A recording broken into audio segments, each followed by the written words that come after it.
Welcome to the Click podcast. I'm Dani Watson, a mindset and manifestation expert and founder of The Click, a company that helps women overcome their fears and limiting beliefs to create a life and business that they love.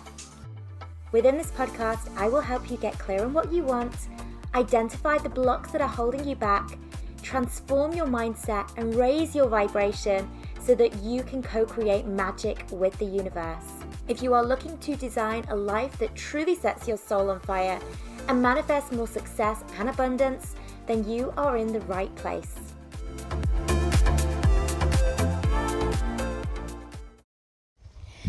Hello ladies, and welcome to a brand new episode, which I'm going to preface this with another apology because I have been not so consistent here on this podcast recently. I've been finding it really challenging to actually find time to create episodes, and I will start an episode and then get distracted with something.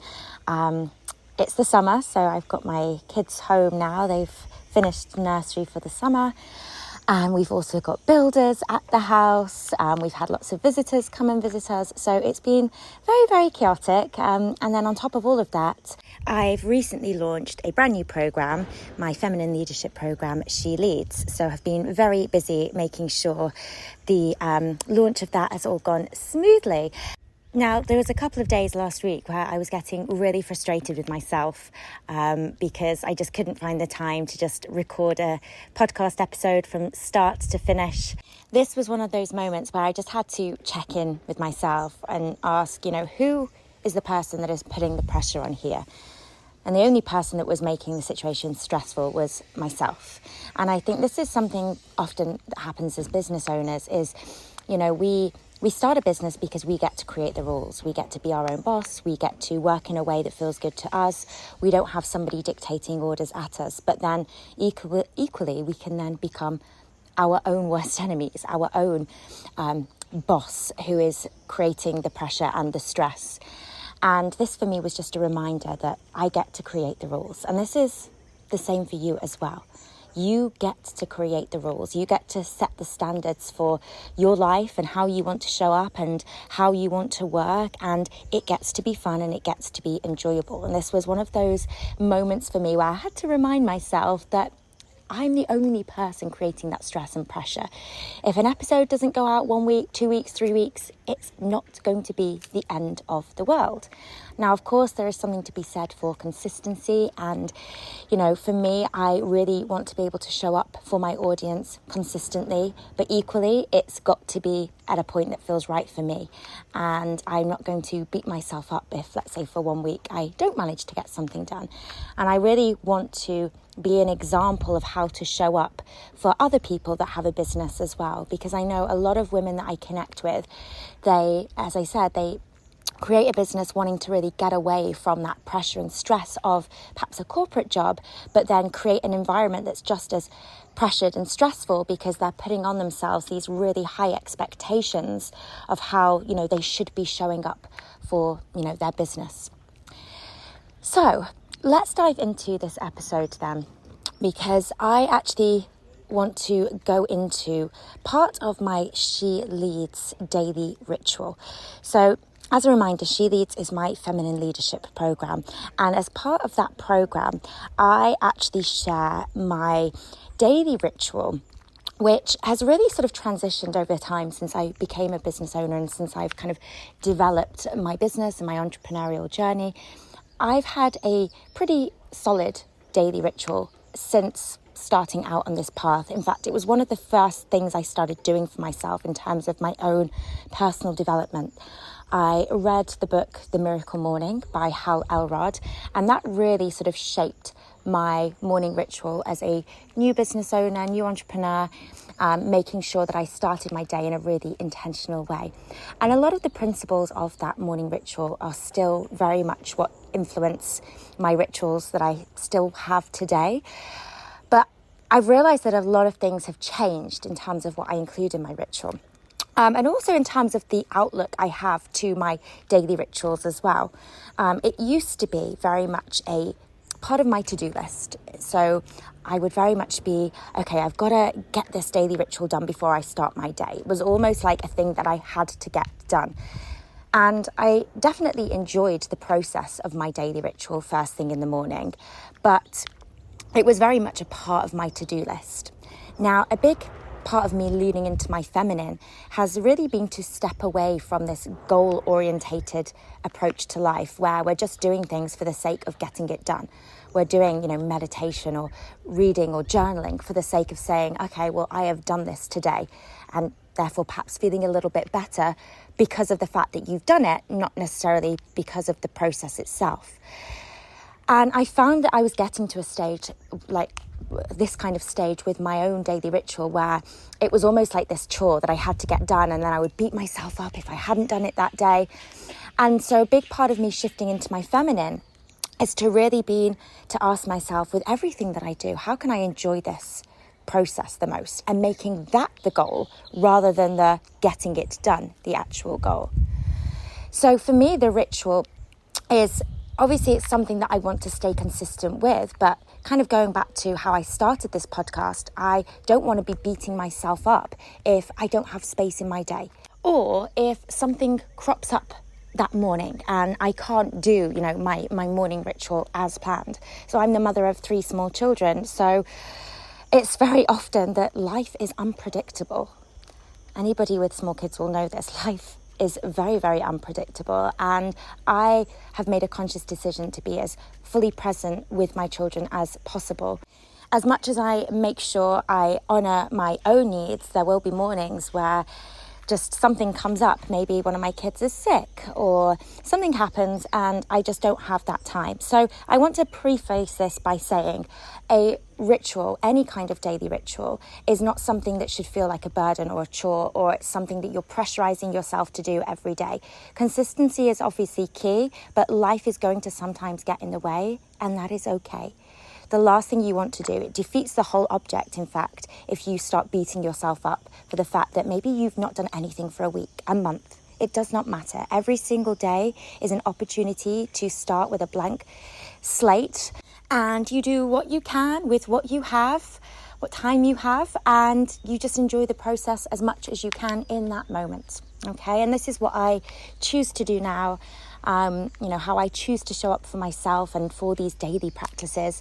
I just remind myself I'm doing what I can with the time that I have, and I'm just going to try and make this experience that I'm having in this moment as enjoyable as possible, even if it's not exactly how I would like it to be. So my ideal world, I would be in my sacred space. I'd have candles lit. I'd have, fresh flowers. Everything would be peace and calm. The children would be at nursery. And, I'd have like a full hour at least to really devour this daily ritual whilst my youngest is having her morning nap. The reality of that is that those days at the moment are very few and far between. But, we can strive for an ideal, but we can be okay with less than perfect. And that is okay. So this daily ritual, I'm just going to share a few of the key elements. Some of the things that perhaps you are not already doing as part of your own daily routine.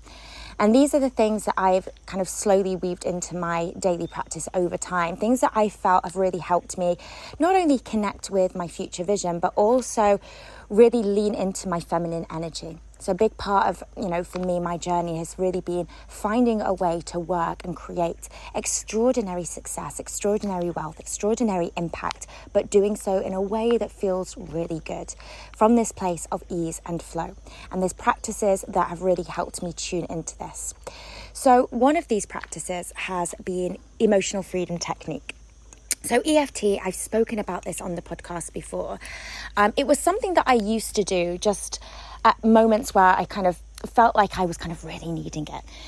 You've probably had this in your life where, there's times in your journey where you need the mindset work more, where you're perhaps going through something quite big. Maybe you're faced with a lot of fears. Maybe it's a period where you're really getting out of your comfort zone and you feel like you really need to double down on the mindset work. And emotional freedom technique was always one of those tools that I would come to when I needed to really shift some beliefs, change my energy, where I was perhaps going through a big transition in my life. And I asked myself, why am I only using this really powerful tool in the moments that I need it the most? if it can make such a difference in how I feel when I'm feeling my lowest, imagine if I used this tool when I'm actually feeling pretty good. And here's the thing with a lot of mindset work. We often double down on it when we need it the most. But imagine if we were doubling down on the mindset work in the times when actually we were feeling great. So we were going from great to amazing rather than not feeling great to actually I'm doing okay. And for me, emotional freedom technique has been one of these tools that I can wake up and be having a really great start to my day and everything feels like it's just falling into place. And that's often when we feel like we're in our safety blanket. We're like, oh, well, maybe I don't need to do, let's say, emotional freedom technique today. I don't need to tap because I've got nothing to tap on. There's nothing that's kind of causing me stress or anxiety at the moment. I'm good. So I'll skip that part. And actually, I found if I take that sort of place, that feeling good as my baseline, operating system, and then stack some really powerful mindset tools such as EFT on top of that, I can go from starting my day feeling great to honestly feeling like I could take on the world.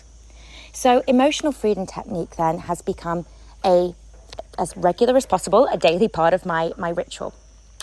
And I have a specific script that I use, which is part of my She Leads Feminine Leadership program. I include it in there, and it's a script that is really about creating success, creating wealth, and doing so from the feminine. Now, this is one of those tools that once you've got the script for whichever EFT you're going to be doing, you can just put it on repeat. So depending on how much time that I've got, it might take 1 minute, it might take 10 minutes. And that's the beauty of doing something like this, is that it can really easily slot into your day. And it may be that I don't necessarily do it first thing in the morning. It may be that I've got, a few minutes after I've, been in the shower and I'm, waiting for my hair to dry or something, and I might do a quick round of EFT. My specific EFT script that I share in She Leads, I've actually memorized that now. So for the ladies that are in She Leads, they get access to it so that they can sort of tap along with me. But I've done it so many times now that I can do it from memory. And it's quite good when you've got to a place where you don't need to think about what you're going to say with the EFT script, and you can just say it, so you can really kind of hone in on your energy and what you're feeling and releasing, those blocks and beliefs that are keeping you stuck. So EFT then. I also want to share another part of my She Leads ritual, which is regulating your nervous system. So in the She Leads ritual, I actually share a very simple, powerful technique that helps me to regulate my nervous system. Now, why has this become so important as part of my daily routine? Well, I realized that I was often operating in this really heightened nervous system state where I was really kind of on guard most of the time. I found it really difficult to relax. For me, a big part of shifting into my feminine has meant feeling safe to relax. And this is something that I've struggled with for a long time. Even when I'd have time off and I'd go on holiday, I couldn't just sit and just lie there and do nothing. I would always feel guilty doing nothing. It was almost if I was worried about somebody coming over and telling me, you can't relax. And without going into too much detail about this, because I've actually created a separate podcast episode, I think it was a couple of months ago now, about feeling safe to relax.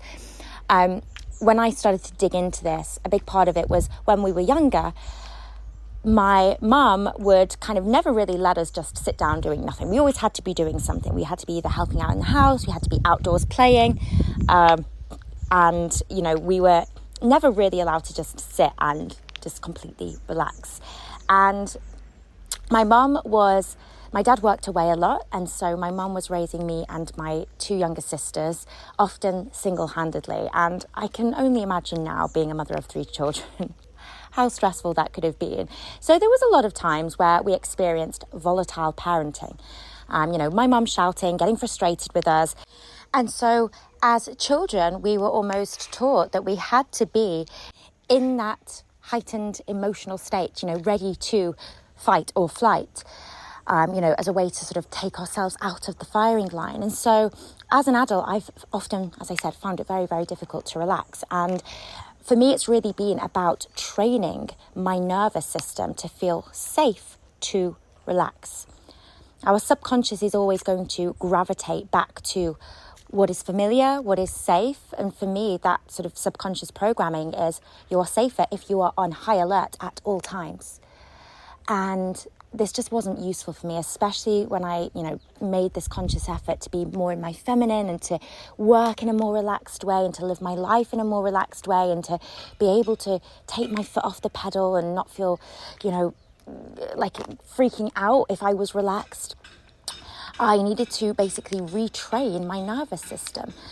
And so part of my daily routine is trying to get my baseline operating system, how I show up for my day ahead, to be, from this place of centered, grounded calmness. So one of the parts of my She Leads daily ritual then is regulating my nervous system regulation. So I can really kind of start my day feeling calm. And I would probably say out of all of the things, this is kind of my non-negotiable. There's always space in my day to do this nervous system regulation, and it's typically going to be the first thing that I do when I get up. When I make my morning coffee, actually, this has become the time when I do this part of the ritual. But yes, the other part of the She Leads ritual that I want to share with you is permission slips. So permission slips are essentially you giving yourself permission to show up in a certain way, you getting to create the rules ahead of time rather than responding to things in the moment. So it's really about being intentional about what you choose to do or perhaps not to do for that day ahead.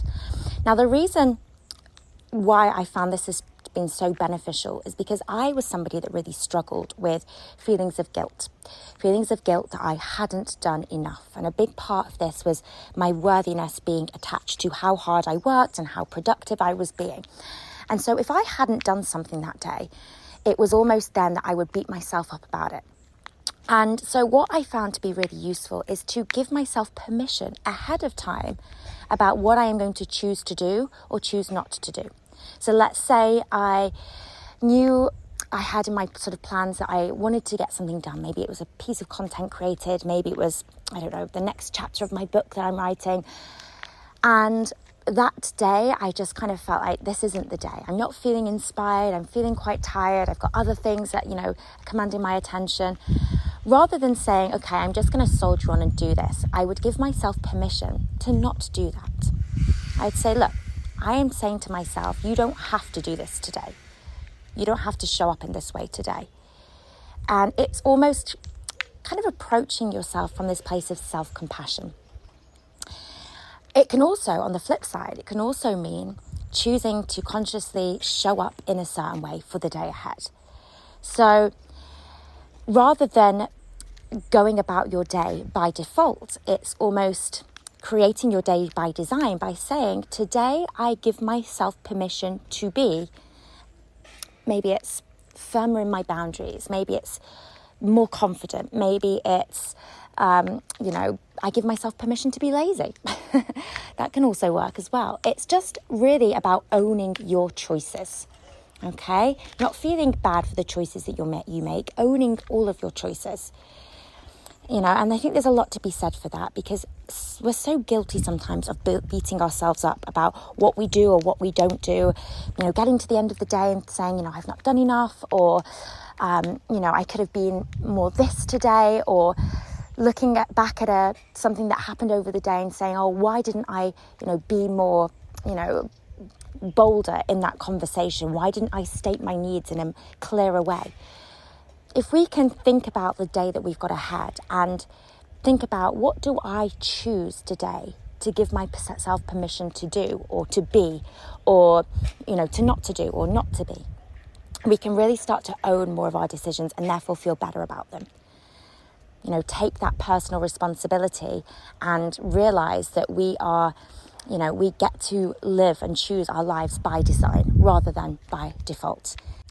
So they are 3 of the 8 parts of my She Leads daily ritual. So I hope it gives you a little bit more of an idea of the kinds of things that I weave into my daily routine, as I said, where I can.